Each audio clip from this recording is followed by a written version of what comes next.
Clinton and Hillary Rodham Clinton host a ceremony commemorating the 4th anniversary of the Americans with Disabilities Act. During the ceremony, the president talked about health care reform, which is expected to be taken up by the House and Senate in the next couple of weeks. The program runs about 50 minutes. Hoyer and Representative Fish.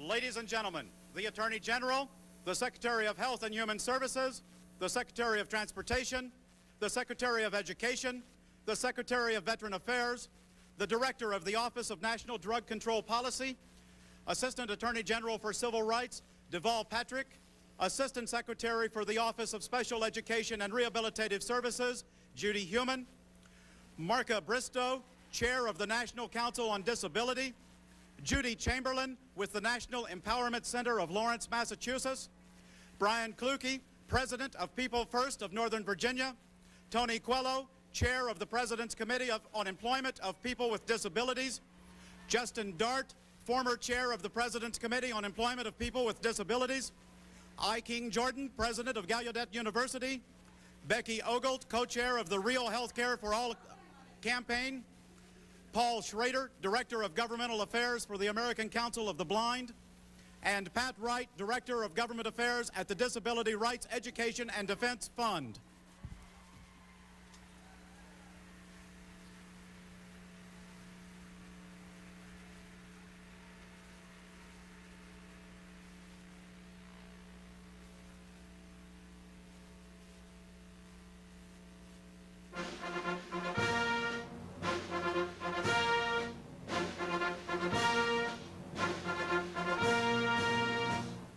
Ladies and gentlemen, the President of the United States and the First Lady, accompanied by the Vice President and Mrs. Gore.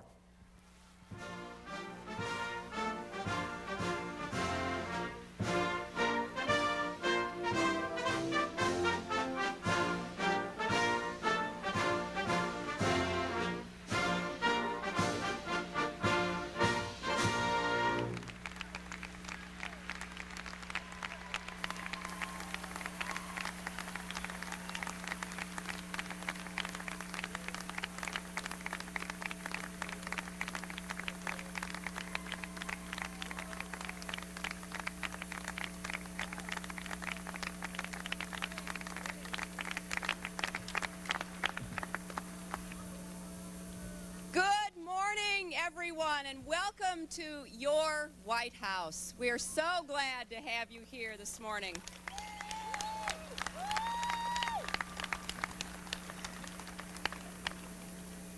You've already heard a number of members of the cabinet introduced.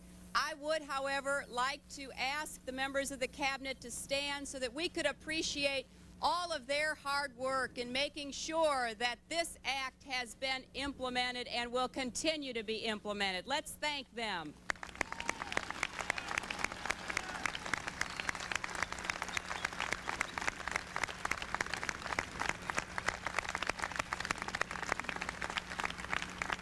You also heard several members of Congress who were introduced. They're on the stage with us because of their major role in bringing about this legislation, but there are other members of Congress here as well. And I would like all members of Congress, former and present, to please stand so that we could thank them for their leadership on this act. Tom? Yeah, Tony?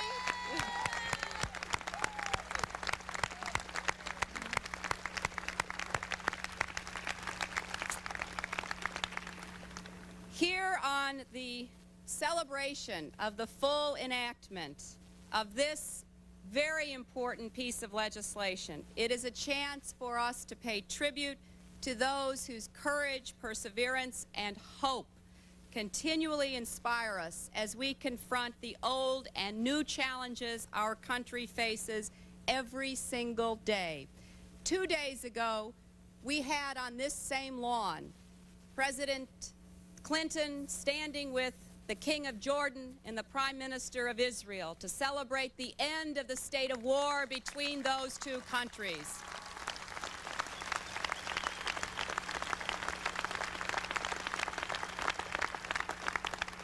Today we celebrate the implementation of an act that has made it possible for so many millions of Americans to live up to their God-given potentials, and we celebrate that accomplishment for all of us.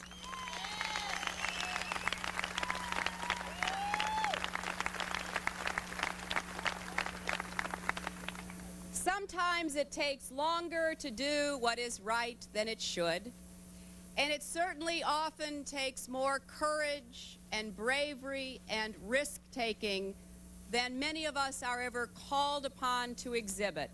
We saw that Monday with the shaking of hands between two enemies who are now partners. We see that today as we look around this crowd at the faces of Americans who fought for this legislation.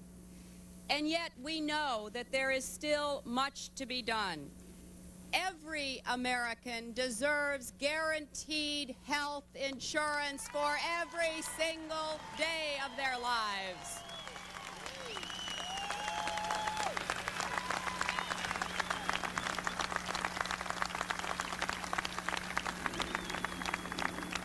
I don't know that there is any of us in this audience who has not heard the old adage that an ounce of prevention is worth a pound of cure.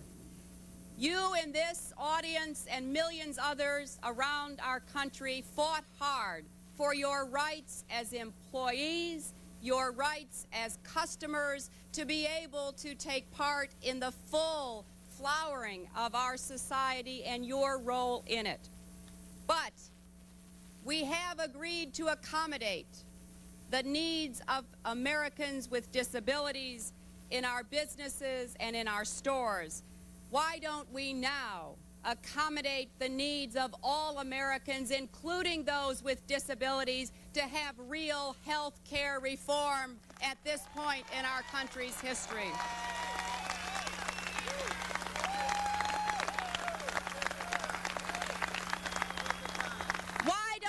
Guarantee prenatal coverage to every pregnant woman so that we can prevent preventable birth defects that might lead to disabilities?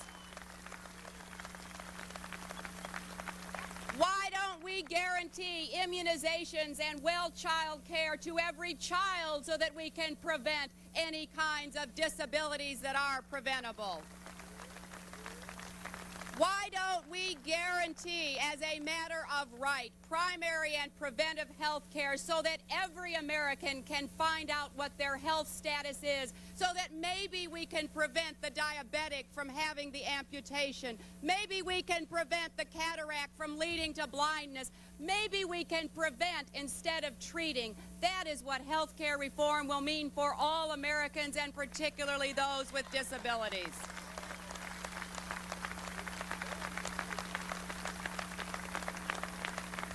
And why don't we have health insurance that covers rehabilitative care so that those with disabilities are given the help that they need?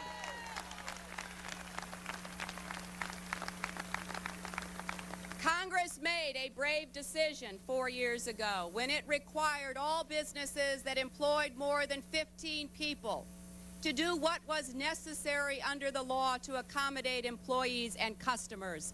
You now, if you're in a wheelchair, can get into many places you never could before. But wouldn't it be better if we could have avoided the wheelchair? And wouldn't it be better that those who are in our wheelchairs would know that their health care needs, as well as their shopping and employment needs, were going to be taken care of for the rest of their lives? This is the moment for those who worked so hard for this act to say as loudly as you know how, thank you, America. Thank you, members of Congress, for doing what needed to be done. But the job is not finished. And the only way to finish the job is to guarantee health insurance to every single American and to do it as soon as possible so that it is workable and affordable, because our country cannot wait much longer. Thank you for being here for this celebration.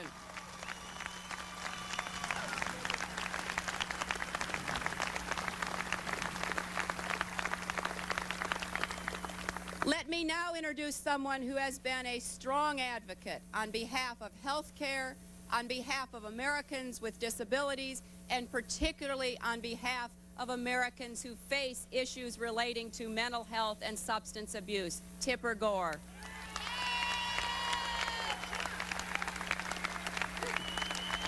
Thank you. Thank you. Hello. Thank you. Thank you. Well, first of all, I'm honored to be here with you, but I have to say, on your behalf, I know you're thinking this right now, each and every one of you, how fortunate we are in America today to have the leadership of First Lady Hillary Rodham Clinton, who so passionately believes in health care for every American. Thank you, Hillary Clinton. All right.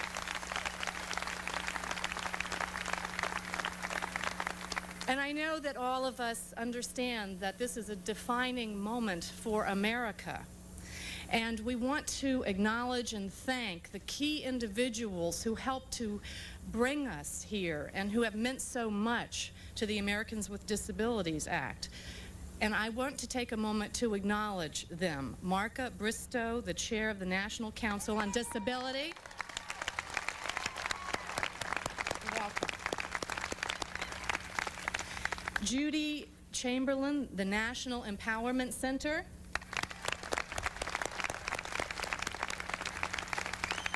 And Brian Kluge, president of People First of Northern Virginia.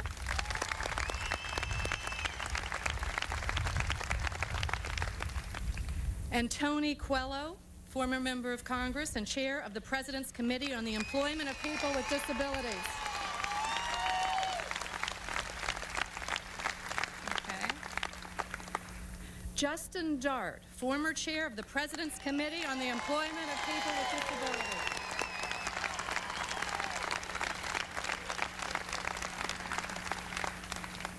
King Jordan, president of Gallaudet University.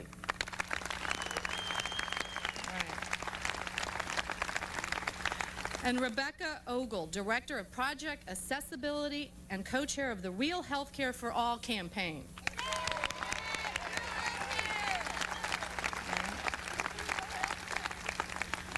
Paul Schrader, director of Governmental Affairs for the American Council of the Blind. You want to stand, Paul? Stand up. Yeah. Okay. That's good. Thanks. And last but not least, Patricia Wright, Director of Government Affairs at the Disability Rights Education Defense Fund. Okay. Okay. Thank you all so very much for what you have done for all of us. The Americans with Disabilities Act represents breakthrough legislation, and it fundamentally changed the way America thinks about people with disabilities, including mental health disabilities. Right. And a new way of thinking is what this is all about. It's also what this administration is all about. For many years, the law dealt with people with mental disabilities only when it sought to take something away from them, their liberties, their financial decision-making authority, their job security, and their independence.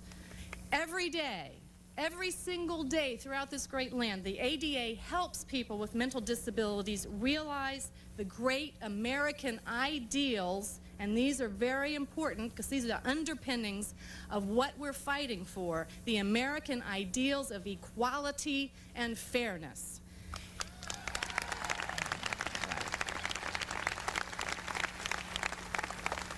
It also enables all peoples with disabilities to fully participate and be integrated into the mainstream society that we all share, as they should be. And now I would like to present to you the Vice President of the United States, Al Gore.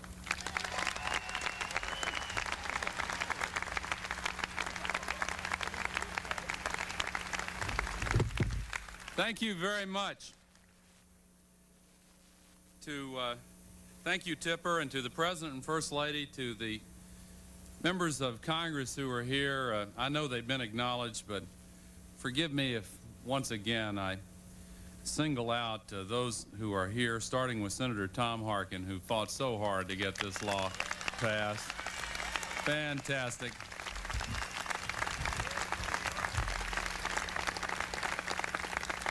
And to Congressman Steny Hoyer and Congressman Hamilton Fish from the House side. We're so grateful to both of you.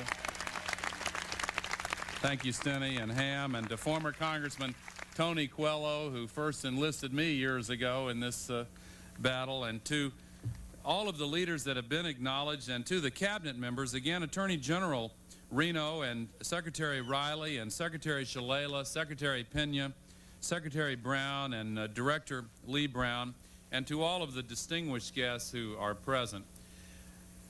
I haven't done the research thoroughly, but I do believe that this is the largest gathering we have ever had on the White House lawn since President Clinton took office. I believe that is right, and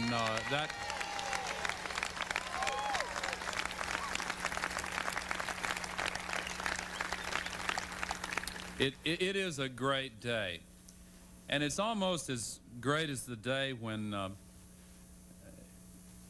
the Senate took this up. I remember it so well because I joined Tom Harkin and 91 other senators to pass the ADA, and we owe truly a great debt to those leaders in the Congress who made it possible.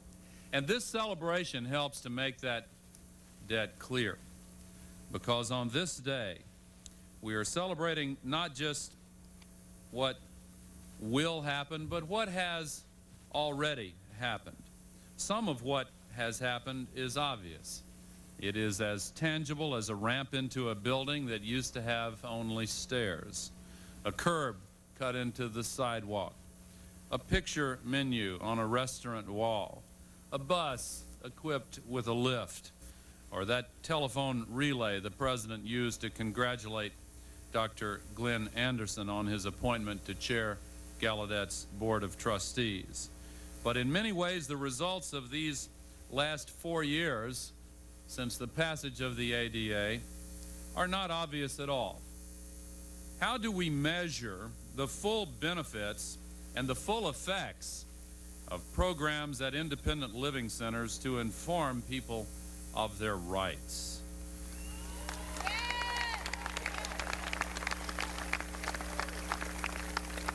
We may not be able to measure those effects, but they sure are there. How do we measure the full effects of victories won in the courtroom? We may not measure them fully, but we feel them, and they're there. Those victories set precedents that will guide us for generations. The only real mystery is why they took us so long. How could we ever have excluded a blind person from jury duty? Why wouldn't a law school graduate with dyslexia get extra time to take the bar exam? Why wouldn't a Little League coach be able to be on the field in a wheelchair? For goodness sake. Why wouldn't we want to keep the thousands and thousands of people with HIV or some other illness on a payroll and in jobs for as long as possible?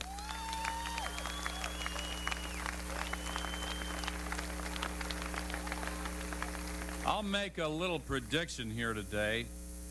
Someday, the old attitudes will look as incomprehensible and morally retrograde as the attitudes of those who once defended slavery. Because in America,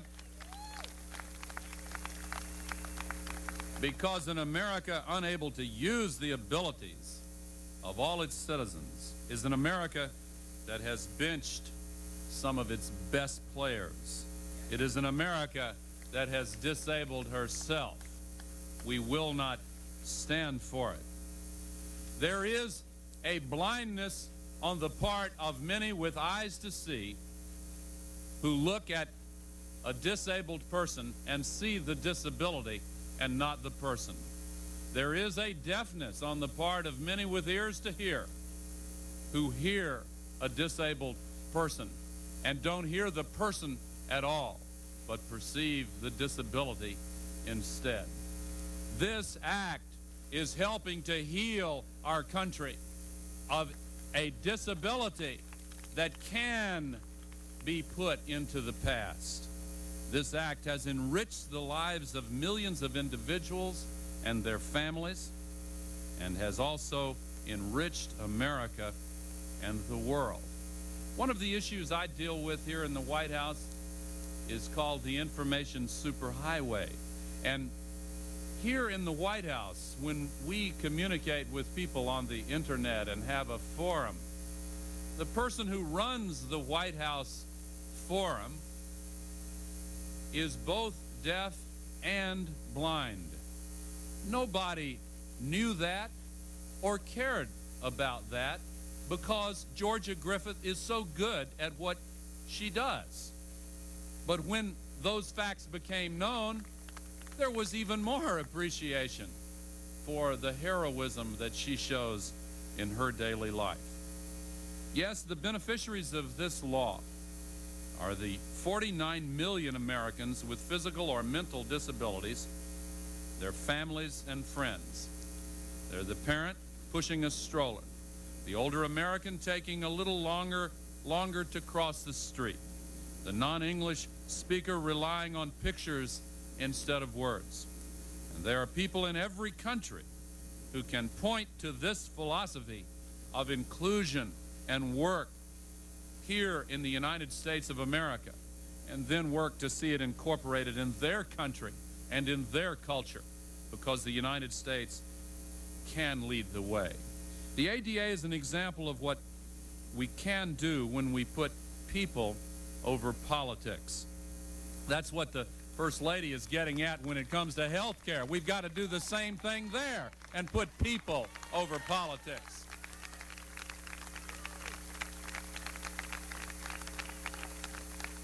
The Wall Street Journal reported today that the Republican strategy among those who are opposing the health care bill is, and I quote, opposition without apology.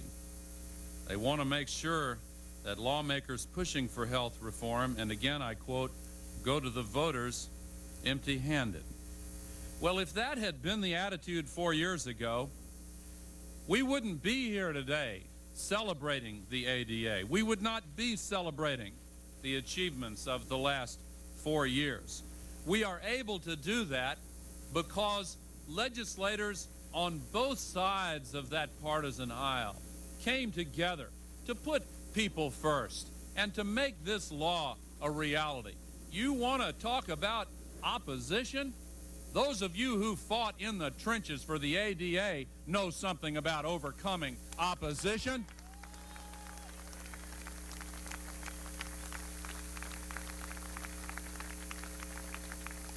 So I appeal to legislators on both sides of the aisle. Don't punish Americans in the name of hardball politics. Don't sacrifice the health of American families on the altar of ideology. We have more to do in health care and for Americans with disabilities. We must move quickly, and we will move quickly in the years ahead, because we have a President of the United States who has felt so passionately about this issue for long years. He has fought with you to secure passage of the ADA and is fighting with you to secure proper and full implementation of the ADA. And it is my honor to present him to you now, the President of the United States, Bill Clinton.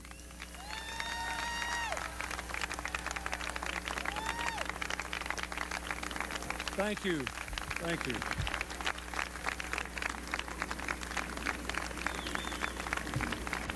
Thank you. Thank you very much. Thank you. Thank you very much. It is wonderful to see this sea of Americans here at the White House today. Senator Harkin and I were back there talking, and he was beaming because he had so much to do with the ADA. And I was listening to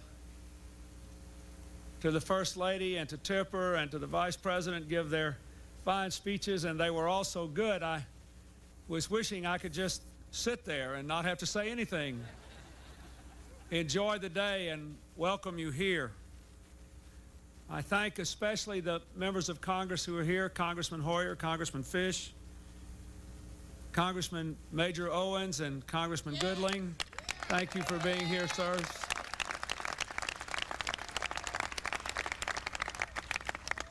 Two who are not here because they're on the Hill working, I want to mention Senator Kennedy and Congressman Jack Brooks, who worked so hard on this.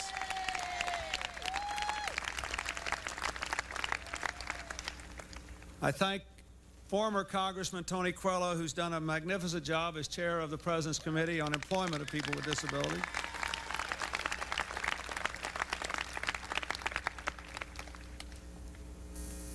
I thank all the people who are here on this stage, and I want to say something today about the spirit of bipartisanship.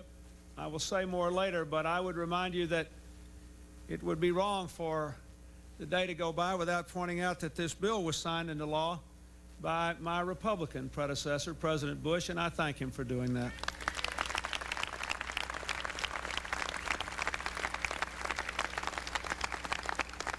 I'd also like to introduce three young people from Gallaudet University who are here, who are part of one of our administration's most important initiatives and an illustration of why we have to keep working to open the doors of opportunity to all Americans.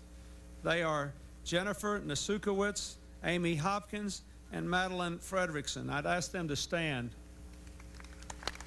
Stand up there.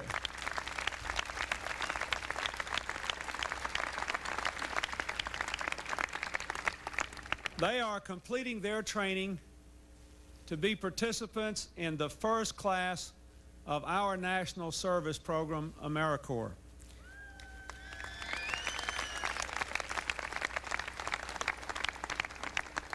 Beginning this September, they will be part of 20,000 young Americans who will be working to help to reclaim our sense of national community. They'll be working to help reclaim the natural beauty of the Chesapeake Bay. And together, they'll be working to revolutionize our sense of what we can do together, and in return, they'll get a little bit of help to continue their education. You know, as the Vice President said, when we went across this country and sought the opportunity to serve here, our slogan was putting people first. What that meant to me was pretty simple.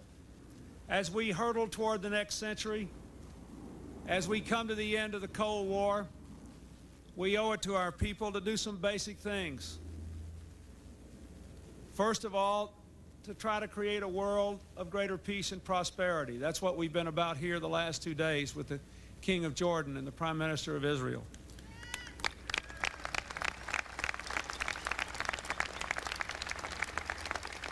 Second, to restore the American economy. Third, to rebuild our American community with stronger communities, stronger families. Fourth, to empower all Americans to live to the fullest of their God-given abilities and to expect them to assume the responsibility to do so.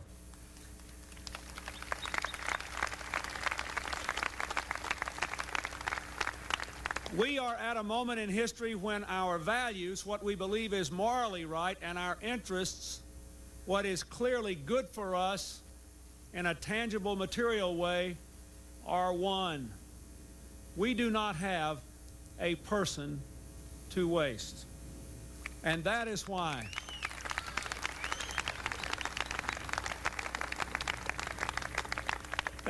we are here today to rededicate ourselves to an America where every man, woman, and child can reach the fullest of their God-given potential.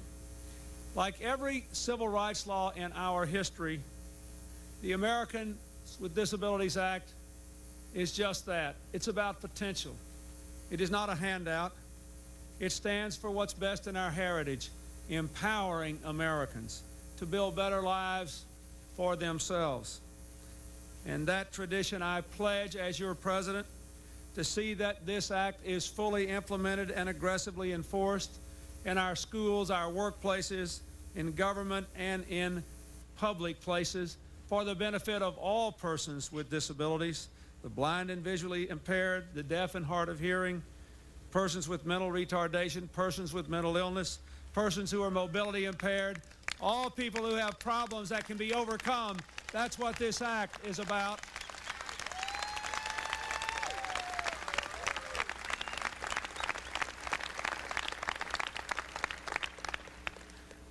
We must move from exclusion to inclusion, from dependence to independence, from paternalism to empowerment.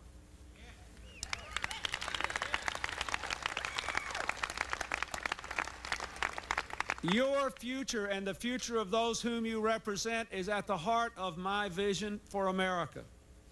In every aspect, consider this. If our goals here at home are to restore our economy, to rebuild our American communities, and to empower individuals, how can we achieve them unless you are part of all of them? Look at the progress which has been made and look at where we have to go. In the last 18 months, we have passed a bill cutting the deficit by record amounts, reducing the federal government to its smallest point since John Kennedy was president, having 3 years of deficit reduction for the first time since Harry Truman was president, and it's produced 3.8 million jobs and a 1.5% drop in the unemployment rate. But we've got a long way to go.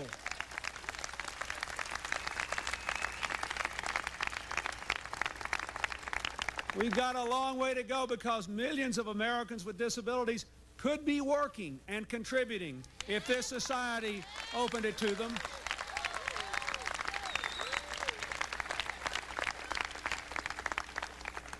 We are working up here to strengthen our American community. Congressman Brooks today is back in the Congress working on the crime bill, which will put more police officers on our street and ban assault weapons and toughen sentences, but also give our children something to say yes to. There are billions of dollars there to invest in programs to get kids out of trouble before they are too far gone. It will rebuild our American community. But how can we be a community if millions of you are isolated from our common life and our common purposes? We can never be an American community.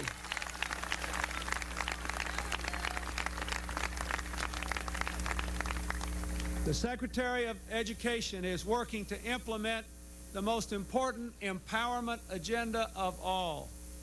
Along with the Department of Health and Human Services and others, we are trying to implement a lifetime education system, starting with Head Start for all children who need it and going through lifetime learning for people when they change jobs in the workplace. But how can this work unless you are part of the empowerment agenda of America? We will never be fully empowered.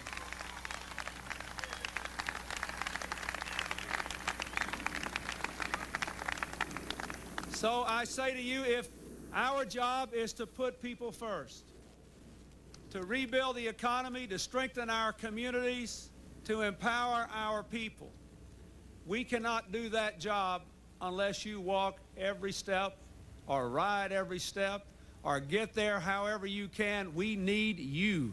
And without you, we cannot do it.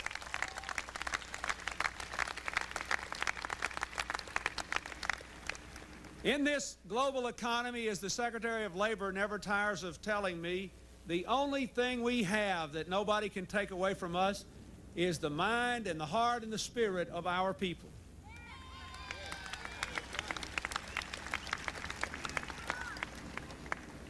That's good news. It means the mind of our people and the spirit of our people can be used sometimes without lifting large weights or doing great physical labor. It means we can open the possibility of employment to more people. But it also means if we really want to win for all Americans, we must believe and act on the premise that we do not have a person to waste.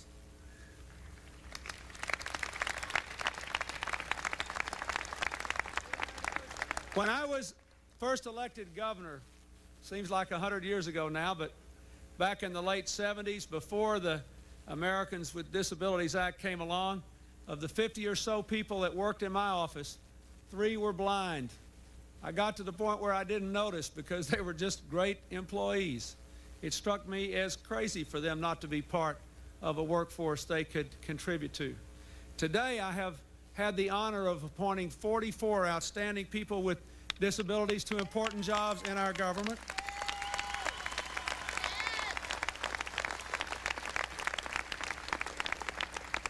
Including Judy Heumann, who's here with me today, the Assistant Secretary for the Office of Special Education.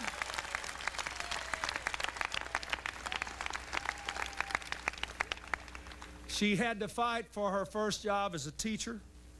She's fought for disability rights for her entire life.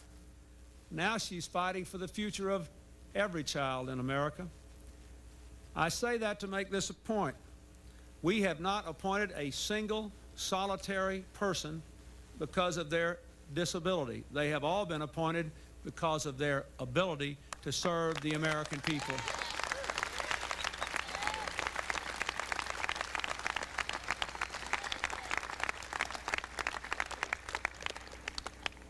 Why is this health care issue so important to this agenda? There are many reasons. We're the only country in the world that's going backwards in health care coverage. With an advanced economy, a few years ago, 88% of our people were covered. Now we're down to 83%. In the last 5 years alone, over 5 million Americans have lost their health insurance coverage. That is very troubling. We're spending too much money to get too little, throwing billions of dollars away on paperwork and bureaucracy every year so that we don't have the money we need. Look at this cabinet behind me. To fight drugs, to take care of veterans' health care needs, to build the transportation networks for the 21st century, to spend on education and training programs, to spend on the needs of the poor, and to fight crime. That's just the cabinet members behind me. Why? Because we are holding all spending flat while health care spending explodes. Not for new health care, more money for the same health care. But most of all, it is a human problem. The other day in Western Pennsylvania, I was introduced by 2 women. One, a mother of 5 children who had become ill, and she and her husband lost their health insurance and all their children. The other, a 62-year-old woman who had been a dairy farmer all of her life, 7-day-a-week work. No slacking in that business. And she finally had lost her health insurance at the time in her life when she needed it most. And if you look out at this sea of people and all those whom you represent, the fact that the health insurance system of America discriminates against millions of people because of their disabilities, or because they have had serious illnesses, or because they are too old, when they switch jobs or when their employer gets in trouble, and the fact that it is wildly discriminatory against small business, which is creating most of the new jobs in this country, but paying 30 or 40% more for health insurance than those of us in government or working for big businesses do. All these things are keeping us from putting every person's talents to use. And especially the disabled Americans who could be in the workforce if their employers could afford to provide them health insurance.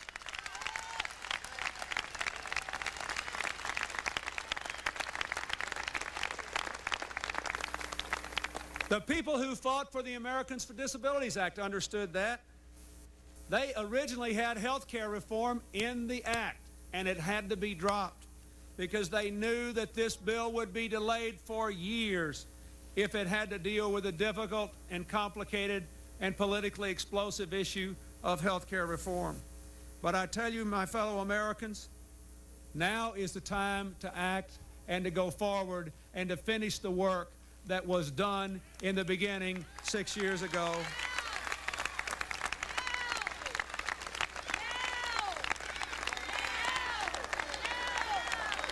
Now is the time.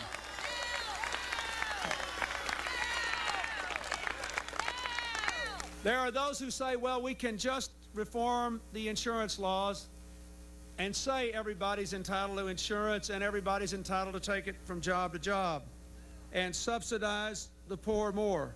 Let me tell you, if we do that, we will cut Medicare for the elderly. We'll do a little more for the poor in the short run.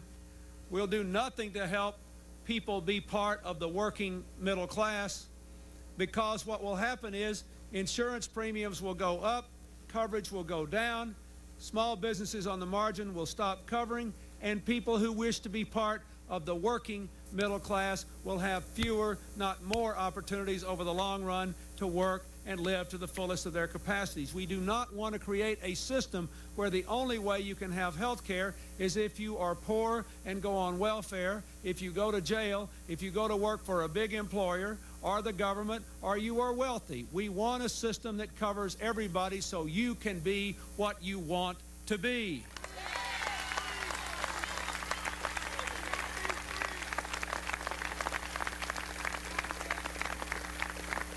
Let me tell you that for over a year, and in my case as a citizen of this country, and when I was a governor for now more than 4 years, we have pursued every avenue, we have examined all evidence, we have solicited every suggestion for how to provide this kind of opportunity and security for all Americans. I have seen no one yet who has come up with a better idea than shared responsibility between employers and employees for private health insurance in our private health care system. It already works for most families. That's the way most families are covered. And in the state of Hawaii, it works for all families. In Hawaii, for 20 years, there's been a requirement for shared responsibility for private insurance between employers and employees.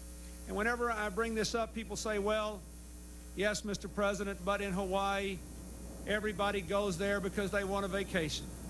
It's sunny and people are healthier there. Everything is more expensive there, so what difference does it make if health insurance is more expensive? Everything costs more. Look at the facts. First of all, 20% of the people in the health system in Hawaii are poor native islanders.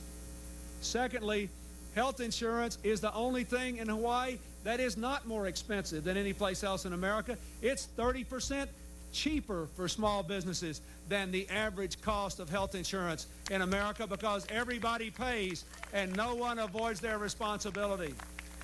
And the people are healthier because they have primary and preventive care, like the First Lady was talking about.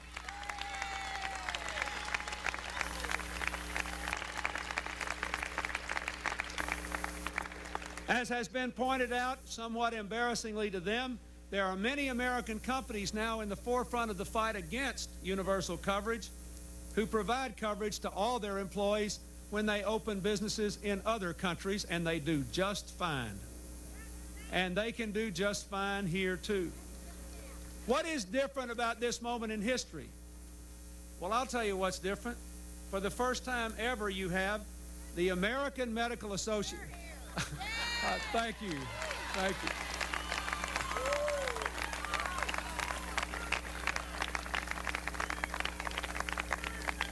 Somebody was whispering what's different at this moment in history is the president's crazy enough to take on this fight. Now, what is different? This time, the American Medical Association, the American Association of Family Practice, the pediatricians, the American Nurses Association, the medical schools of the United States, the American Association of Retired People, the AFL-CIO, and an association literally of hundreds of thousands of small businesses and many of the biggest businesses in the country, as well as the majority of the American people, all have agreed that the best way to do this is to have employers and employees share the responsibility for buying private insurance. Now, how are we going to do it? Let me say that I desperately want a bipartisan bill. I have reached out to members of the other party. This bill passed with a bipartisan majority. At one point, 24 Republican senators supported Senator Chafee's bill for universal coverage. But every time I have reached out, they have moved further away. I feel like I keep reaching out. I wish we were in a car and they'd eventually run up against the door and have to come up back to my way, because I keep reaching out. Let me say that 22 years ago, a Republican president, Richard Nixon, and one of the incumbent Republican senators from Oregon, Robert Packwood, offered a bill to require employers and employees to share the responsibility for private health insurance. If it was a good idea 22 years ago, it is a better idea today when things have gotten more difficult in terms of cost and coverage, and we ought to do it. Now, let me say, you heard the Vice President with that quote from the Republican consultants say, let's send them home empty-handed. We've done that a lot, you know. We've done that a lot. It took 5 years to pass the ADA. When I showed up in town here, it had taken 7 years until we could finally pass the Brady bill last year. 7 years. 7 years. 7 years until we could finally pass the Family and Medical Leave Law last year. Very important to you. 7 years until we could finally get the worldwide trade agreement that will add 500,000 jobs in America between now and the end of the decade. A lot of times, if you want bipartisan consensus on a tough issue, it takes forever. But I tell you, we dare not wait longer. For 60 years, presidents of both parties have known we should cover all Americans.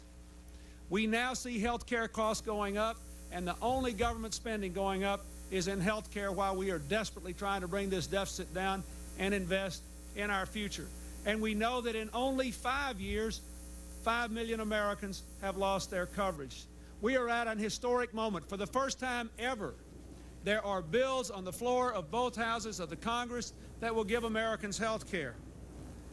We must say, we don't care about politics. There are Democrats and Republicans and independents in this audience. There are people here today who voted for all three people who ran for president last time.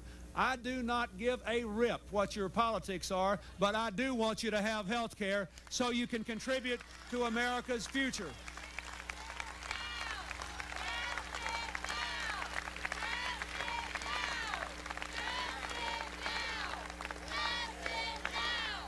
That's right.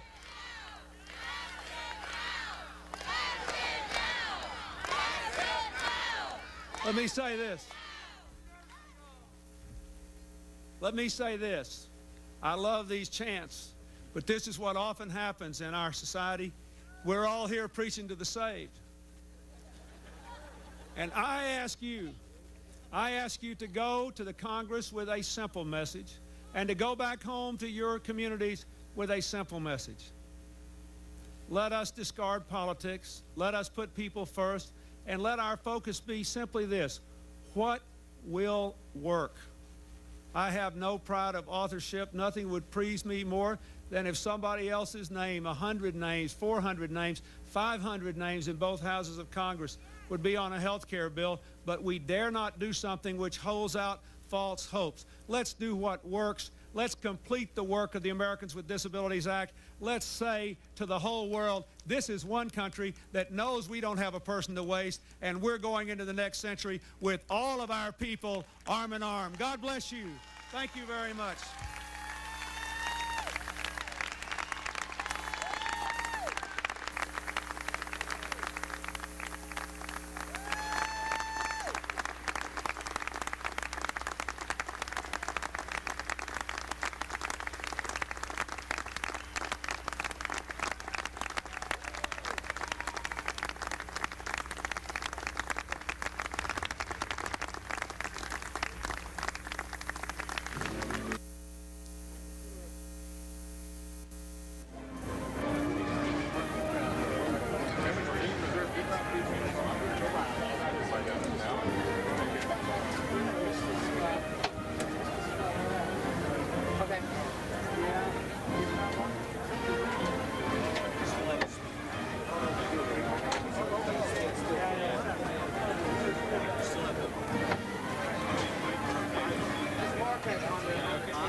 President Clinton, Hillary Rodham Clinton, and Vice President and Mrs. Gore spoke Wednesday at the White House commemorating the 4th anniversary of the Americans with Disabilities Act.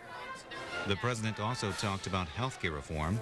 Following the ceremony, a number of those in the White House headed to the Capitol to push for health care reform legislation. 42 people were arrested after they tried to stage a sit-in in the office of Senate Minority Leader Robert Dole.